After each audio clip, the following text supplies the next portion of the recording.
Well, hello guys. Welcome to a new video. It's myself, Pro Dragonfire. I'm here today on my own.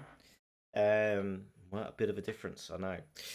Um, but today, in light of obviously we've got our PPF1 website that is now live, and we've got a couple of guest columnists and the like going on there, and there'll be content from myself and John as well. So make sure you check that out. The link of which at current will be in the description below. We're going to be sorting out an official forum, sort of domain name and the like for that going forwards. But anyway, what I want to talk to you today about is going to be my F1 2022 predictions. Early doors, it's fair to say, and this is pre-testing. So for those of you watching this video later on, well, feel free to shoot me down in the comments. But yeah, we're going to go through them and we're going to go and see if, by some grace of God, that any of these actually come to any kind of fruition. Welcome to the man cave as well, by the way. We've got Damon and Jensen just behind with our dragon, and just over this shoulder, we've got a whole array of racing memorabilia. So where do we start? I mean, obviously we had an incredible 2021, and obviously you can catch mine and John's thoughts on that in our last podcast episode. But I kind of wanted to keep some kind of content going as we move into this, this new year, this new season. It's not going to be long now, in all fairness, until we start getting the car reveals, and then we start moving towards the preseason testing, before we then go to round one of the championship, which is going to be Bahrain, as is becoming a tradition.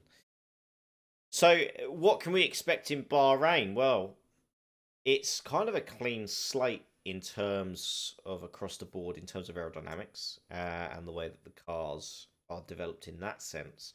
Obviously, the engines are vastly the same. They don't change until 2026 when we use we lose the MGUH, which Mercedes have agreed to drop, which is going to see the likes of possibly Porsche. Well, we know Audi are interested. There's a lot of stuff coming out about that, and that's really exciting for the sport.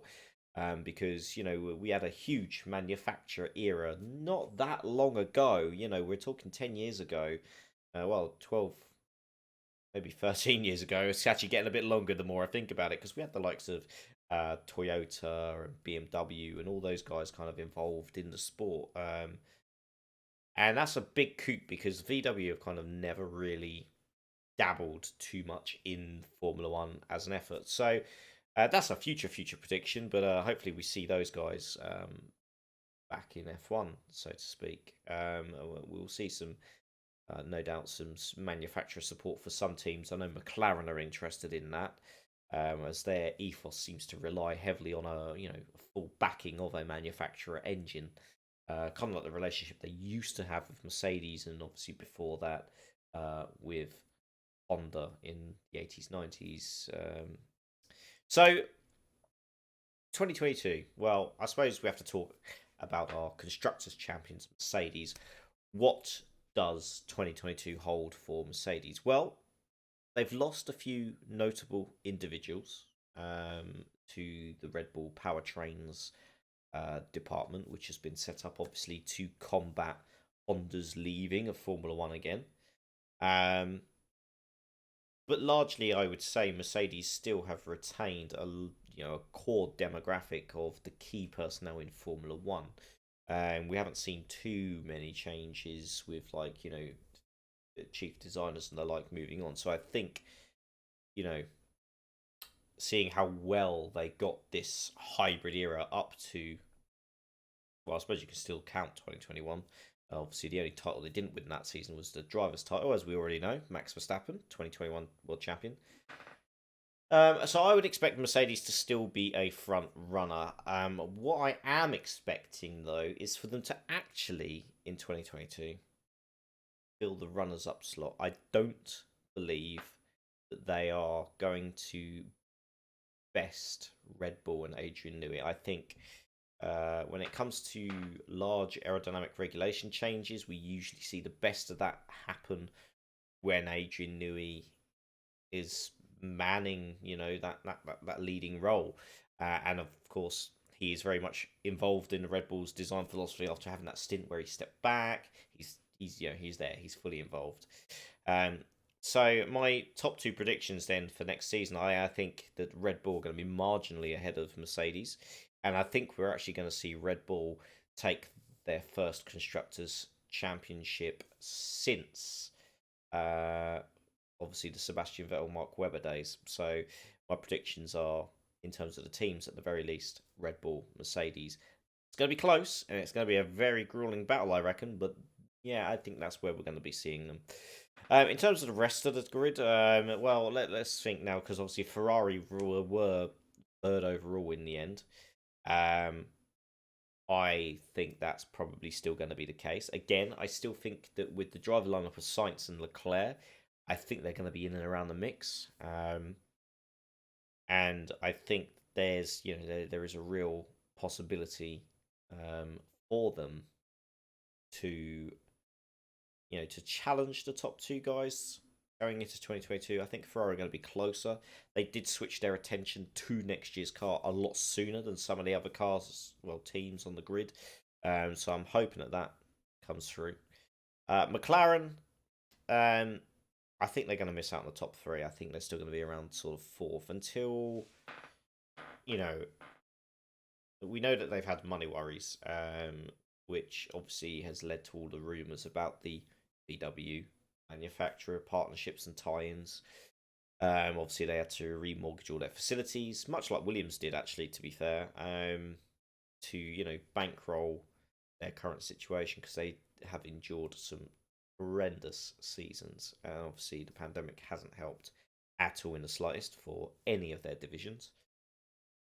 But yeah, I think McLaren, you're probably still looking at fourth, but I think this is my next prediction. I think that they are going to be ran close. I think because we're going to have, in my opinion, we're going to have a really close midfield going into 2022. And that's going to consist of largely, I would say, in my opinion, the McLaren team, Alpine, Aston Martin, AlphaTauri, and I think Williams. I think we're going to have, you know, five, six, maybe even Haas, to be honest, because they've not done anything with their 2021 car. They just abandoned it. It was just like, yeah, no thanks, guys. We're jumping ship. So Dallara have obviously been busy at work on that. But I'll come to that in a bit because their whole way of working a team, although it initially worked, and it has its weaknesses, which I think we've seen come through tenfold, really. But yeah, five of the teams there, they're all going to be in with the mix, and I think, to be honest, it's going to be hard to sort of say who's going to be consistently going through to Q3 this year, because I think with the tightening up of the aero rules, really kind of reduces a lot of the creativity. So the designers are going to have to get some, I mean, it's their F1 designers. They're going to have to get creative, and they probably will. We're quite clearly going to see them find some loopholes and exploit it, like we had with the Brawn double diffuser.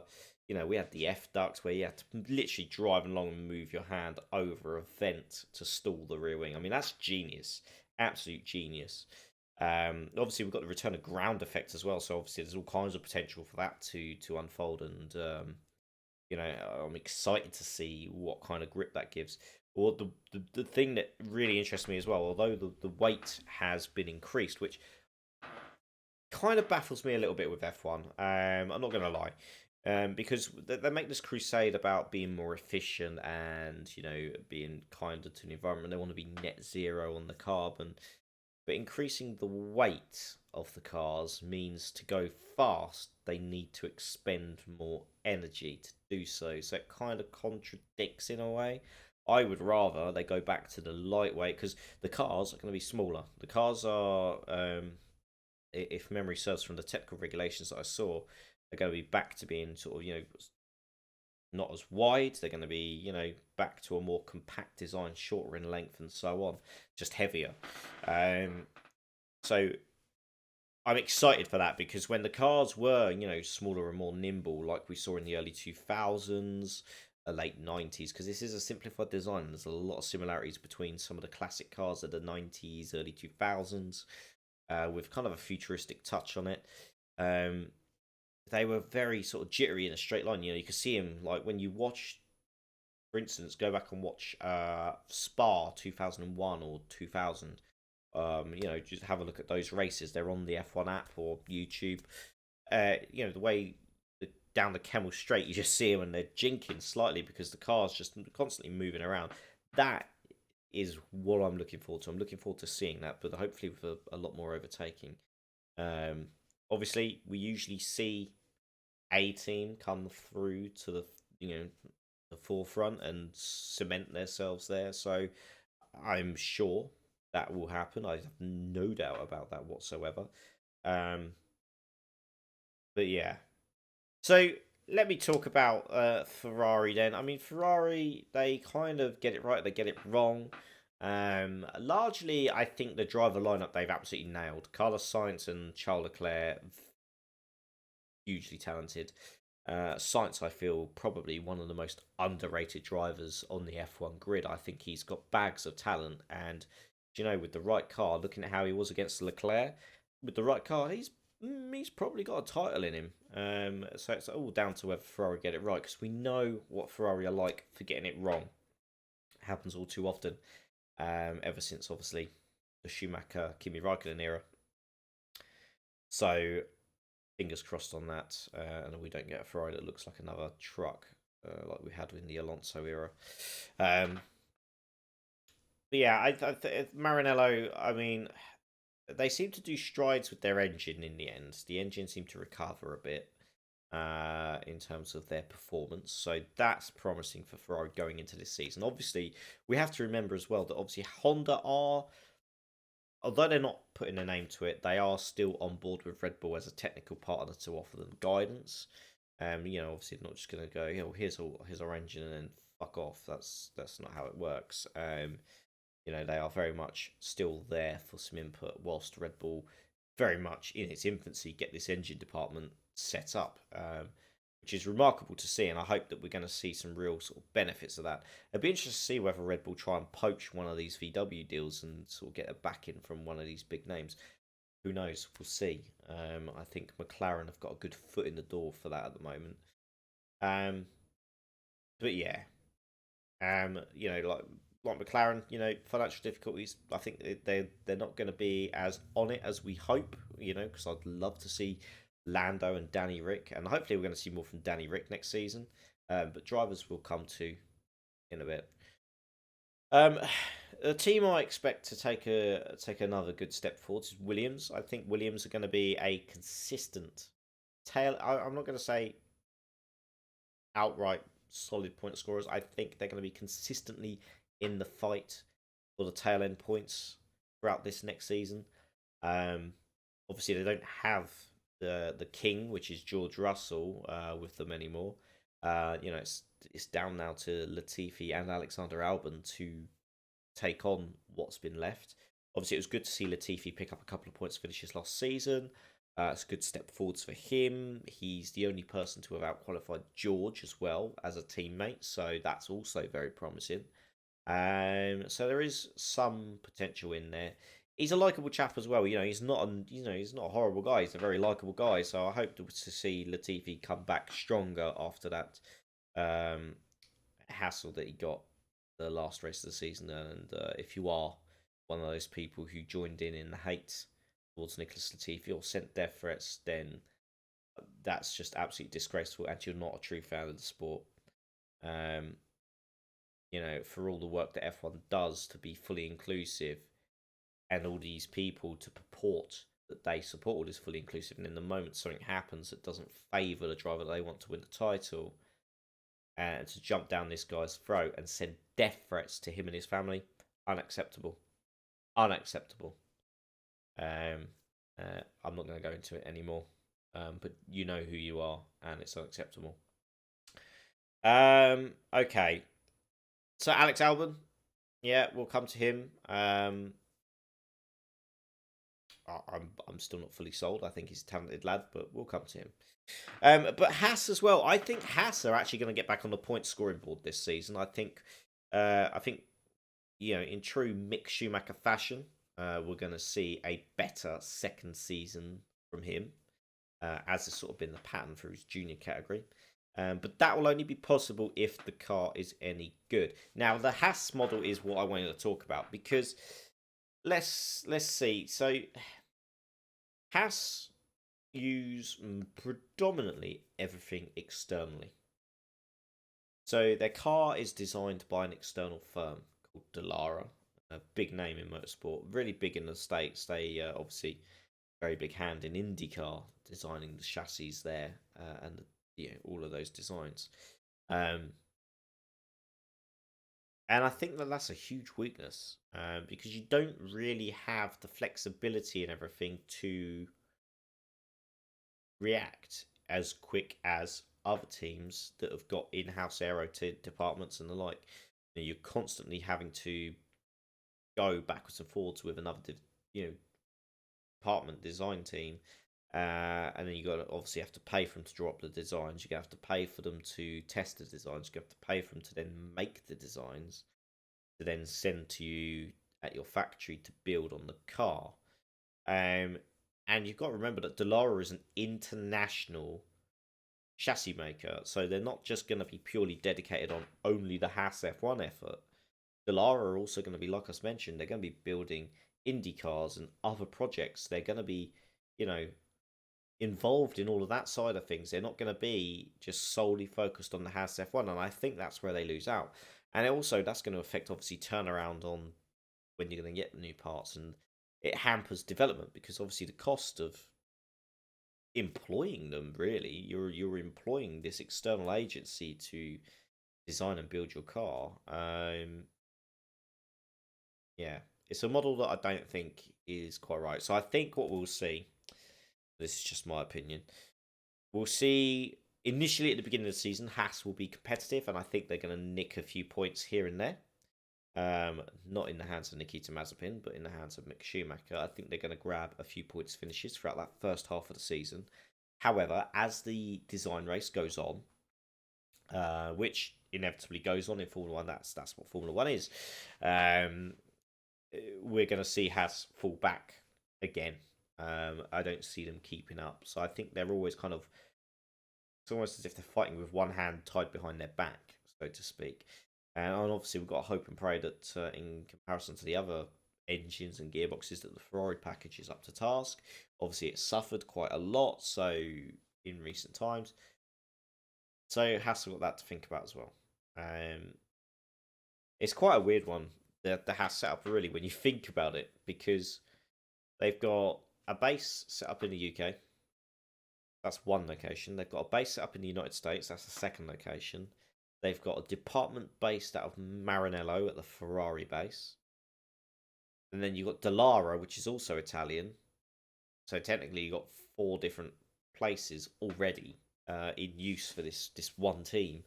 Yeah, it's not a model that is as streamlined, I think, as it initially seemed. Because when they first burst onto the scene and they had the car, they had, like, Ferrari parts, it was all like, oh, click, click, click. It all just worked. But over the years, we've just progressively seen lack of development in season in terms of aero parts, as I've already touched on. And they just slip further and further back. So I think Haas, yeah, they're going to nick a couple of points. I think Mick is going to be the man to do that. But yeah, I don't think they're going to remain competitive throughout the season. That's for sure. Be a shame. Aston Martin. I want to talk about Aston Martin just a little bit. Obviously, they've got new facilities being built over at Silverstone. Getting a whole factory upgrade, which is exciting stuff. And I think it's needed because they're still obviously based out of the old Force India ex-Jordan facilities that have been there for however long they've been there now, for quite some time.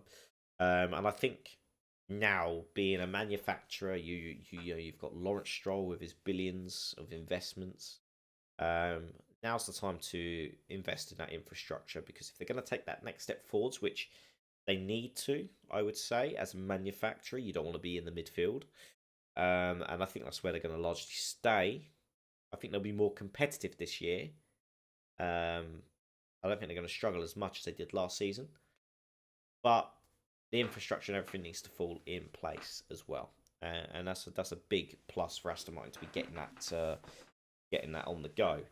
And AlphaTauri as well, a little plucky AlphaTauri. I mean, what a car they actually designed! They designed a really competitive car in 2021. And if their heads can get their minds around this one as well, I wouldn't write off AlphaTauri as well. We've seen what Pierre Gasly's capable of with a good car. I would like to see them in the mix again this year. I do have reservations about whether they're going to be as competitive. Um, I'm not entirely convinced that they are going to grab a podium here and there like they have done with Pierre. I'm not saying they won't, but in my opinion, I just don't see it happening this year. I think the competition is going to be so much closer. Don't quite see it happening, but yeah, we'll see. So drivers, let's talk drivers. Let's move on. Obviously, we're not going to linger too much on the teams. I'll put up my. Do you know what? I'm going to be bold. Actually, we're going to just briefly go back to the teams. So we're going to say Red Bull Constructors Champions, just over Mercedes. I'm going to say Ferrari are going to sneak into third, nicking a couple of wins through the season. I think that's what I think.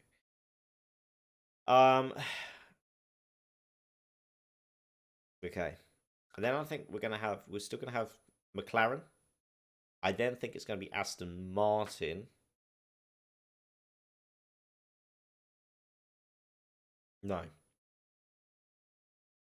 We're going to have McLaren in fourth. We're going to have Alpine fifth. Aston Martin sixth. AlphaTauri seventh. Alfa Romeo, I still think they're going to be down in about eighth.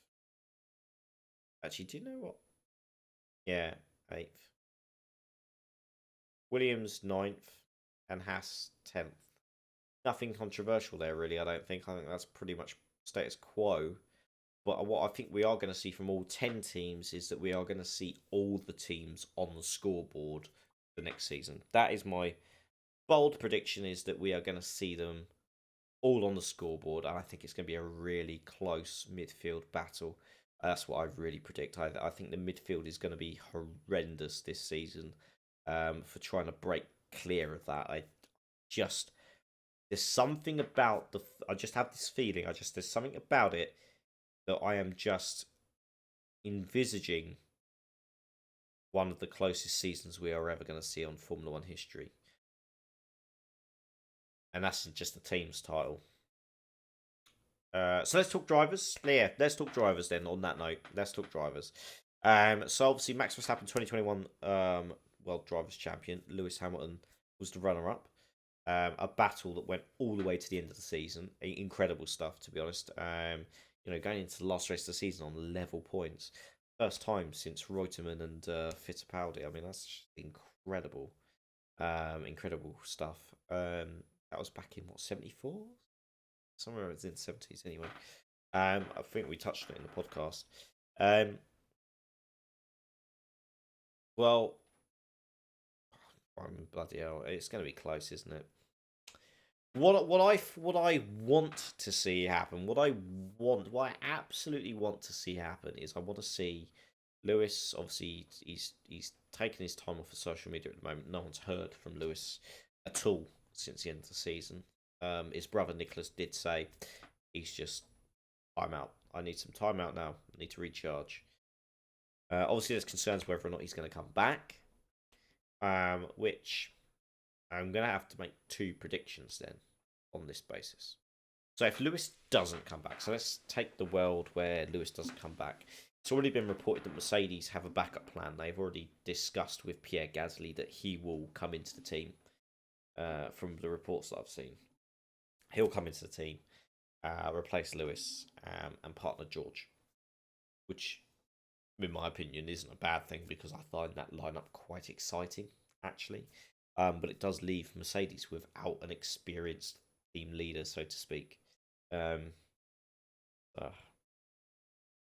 it's it's an interesting one, but I feel that if Lewis Hamilton does not return, so if Lewis Hamilton doesn't return to the team,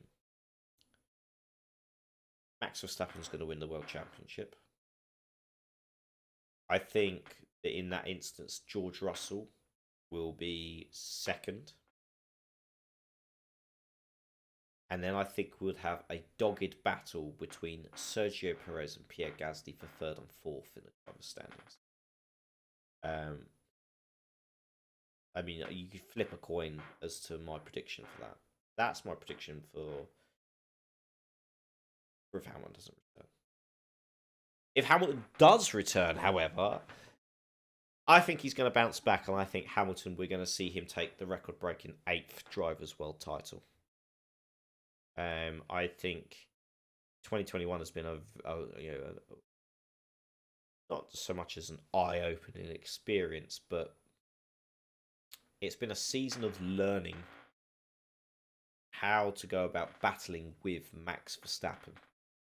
Because obviously we've not really had a chance to properly see, Max and Lewis go at it day in day out like we did this season just gone. But now they're very much used to each other's company.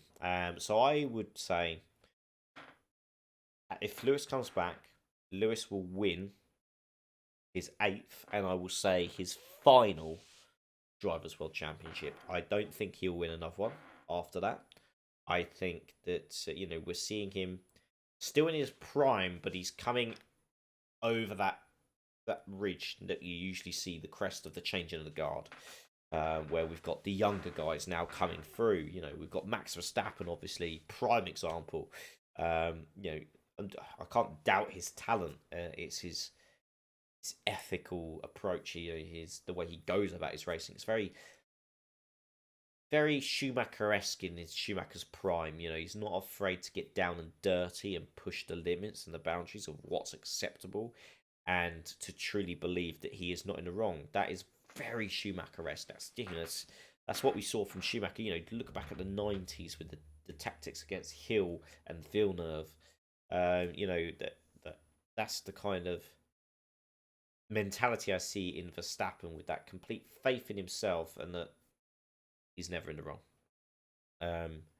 But obviously Lewis has now had a season battling against this, and he did start to get on top of things as the season wore on, which is a testament to the vastly talented and the most successful driver in our F1 midst. In F1 history, Lewis is by far and away, in terms of statistics and everything, and of his era, the most successful F1 driver of all time. It's unfair to compare champions from era to era because there's no comparison. They're in different eras, different engines, different aero. There's no way to feasibly compare them. So that is what it is. But of his era, Lewis is the best of the best, and that as much as people don't want to admit that, and there's this whole anti sort of Lewis thing going on. I don't really get it. Yeah, just for the love of God, just accept all the drivers on the grid apart from Nikita Mazepin. No one needs to accept that. But yeah, So yeah, if Lewis returns, Lewis will win his 8th and his final World Drivers' Championship. I think he'll take his career wins to up and over 110 career wins if he does. Which is a record I don't see being broken for quite some time. The only one I could see breaking that is probably Max Verstappen, actually, if I'm being completely honest. But then all these statistics, like most wins, most points, and all that, they're kind of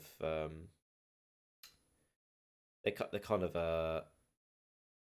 not a false statistic in a way, but they kind of are, because what we're seeing is every year is that the F1 calendar grows and grows and grows. It's like when they throw out, they're going, oh, his total career points are 5,000 and something. It's like, well, yeah, but that's because we're now using a point system that vastly outweighs what the drivers of old. I mean, you go back to a certain point, drivers were only taking home 9 points for a win, whereas now they're taking home 25 plus one for a fastest lap. So it's an unfair comparison. But yeah. So if Lewis Hamilton returns, Lewis Hamilton will be champion, Max Verstappen runner up, George Russell will be third, and Sergio Perez will be fourth. That is my prediction for that. In terms of the Ferrari boys, I think Carlos Sainz is going to edge it again. I think we're going to see him take a win. I'm going to say Carlos Sainz is going to get a win for Ferrari in 2022. Leclerc is going to be right there with him. I don't see him going anywhere. I think that we're going to see Fernando Alonso on the podium a lot more. I think, do you know what I'm going to go out there? I'm going to say we're going to see Alonso on the podium 4 times, a minimum of 4 times in 2022 for Alpine. Esteban Ocon, I think, is going to miss out to Alonso again this year. In the Alpine. Lando Norris, I think I'm going to be bold, and I know we saw at certain tracks McLaren were really fast. I'm also going to say that Lando Norris is going to get his first win this season as well. That's what I think. I think we're going to see Lando cementing himself now as the team lead at McLaren. I'm not writing Danny Rick off. I still think Danny Rick's got a lot to offer. I think we might see a bit more Danny Rick of old. He was driving a car predominantly not designed for him this season, which he struggled to get to terms with. But I think this season we'll see Danny Rick much more on the pace of Lando. I think now that he'll be in a car that he's had a hand in building and designing and getting ready for the new season, I think we're going to see a more competitive Danny Rick. And I think we're going to see him nick a couple of podiums throughout the season. I think he's going to be there or thereabouts. Let's talk about AlphaTauri then. So AlphaTauri, Pierre Gasly, again going to be leading. Tsunoda, I don't hold out much hope for Tsunoda. I think, do you know what? I'll be as bold as to say, I think 2022, unless anything drastic changes or Tsunoda drastically improves, I think 2022 will be Yuki Tsunoda's last season in Formula One. I don't think we're going to see him continue. I haven't seen enough about him. He's too inconsistent to really sort of put there to stay in the sport. So I think we're going to see Yuki's last season, and I don't think he's going to be anywhere near Gasly's level of consistency either. Aston Martin and Sebastian Vettel. New technical regulations, probably a better car. We're going to see Sebastian Vettel beat Lance Stroll again. I think that's off the course. I don't think Lance is really showing enough of himself at the moment. He has sporadic races where he's... It's what I get with Lance. He has sporadic races where he's really quick and he pulls a good result out of the bag. And then he just fades into obscurity. Sebastian Vettel, though, he's going to beat Lance Stroll.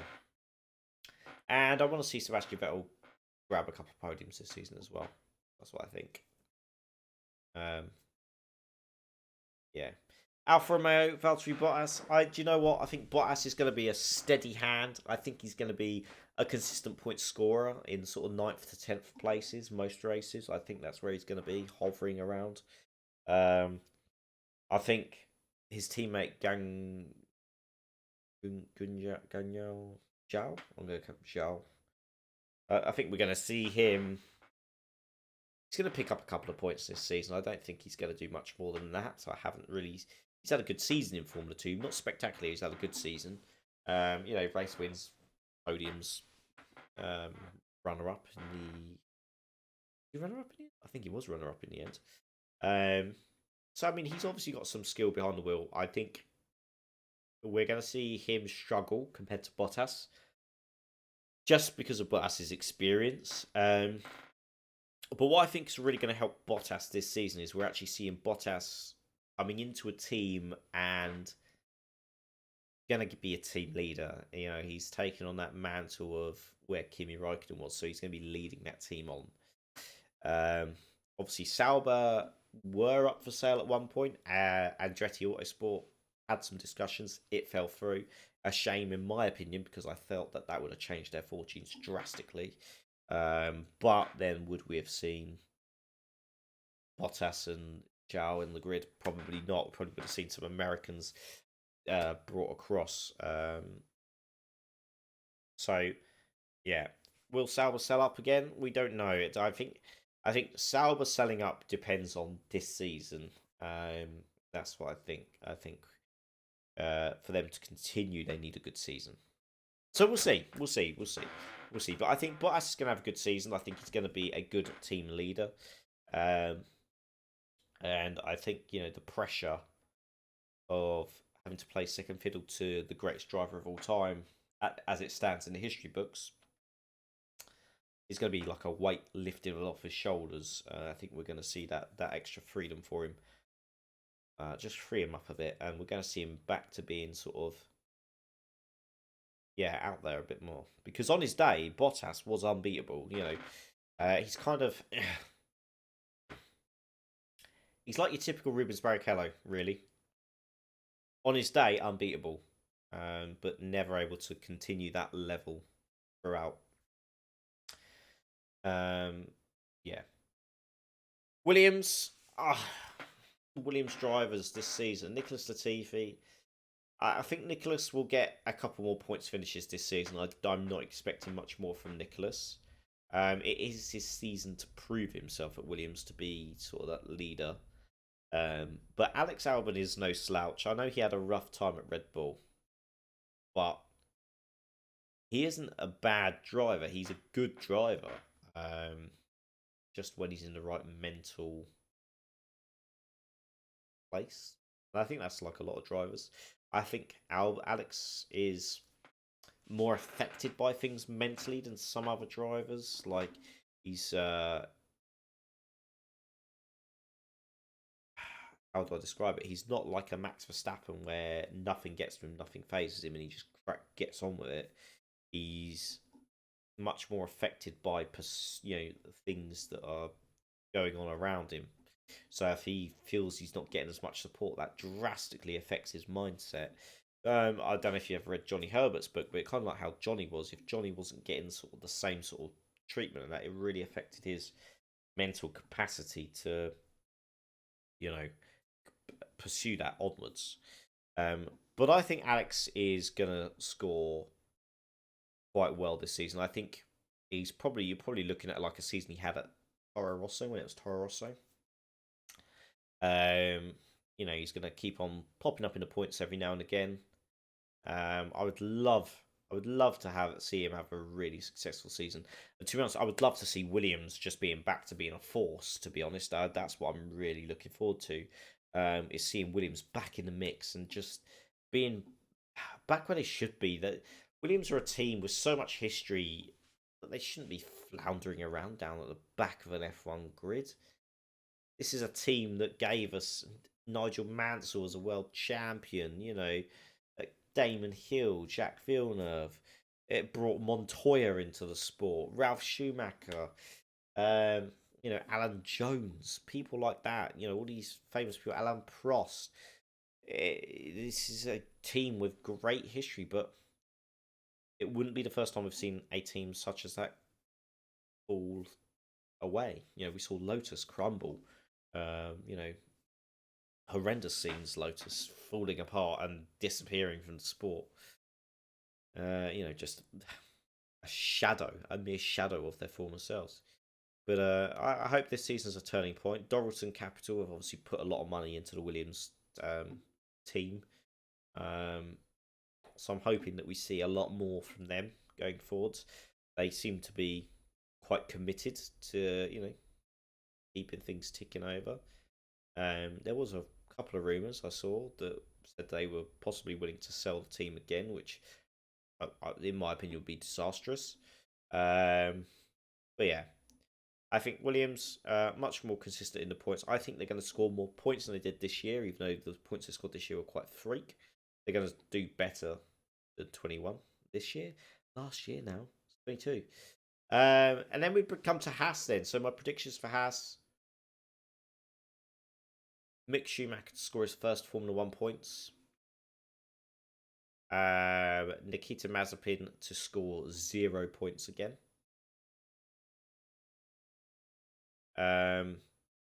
I would love to say it's going to be Nikita Mazepin's last season in Formula One, but his father. Do you know what I've? If Haas only end up scoring a few points and finish bottom of the constructors, they're going to sell. Gene Haas is going to sell the team, probably to Mazepin's father. That's what I foresee. And we're going to have a first Russian, well, not a first Russian team because we have Marussia, but we're going to have a Russian team on the grid. But Mick Schumacher, first points of his F1 career. I think that's going to happen this year. I think when he was in wheel-to-wheel battles with cars, he was firm and fair. So I'm confident that Mick has got this exceptional ability in him to do better. And obviously, if anything happens to Ferrari boys, he's a reserve driver. So yeah, that's what I foresee.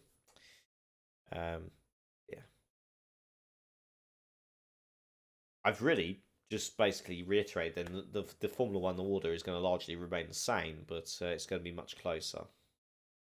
But you've had my top predictions. We'll come back and have a look at that at the end of the season, I think. Yeah.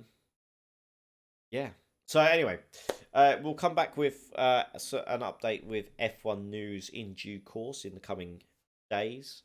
And we'll see, just what is going to pan out. I'm quite excited for what's to come with the F1 preseason. There's so much movement and everything going on at the moment that it'll be interesting to see. It'll be a shock to the F1 world though if Lewis doesn't return.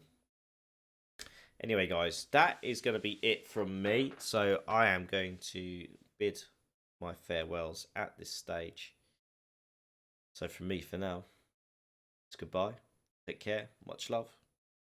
And I'll see you on another update somewhere soon.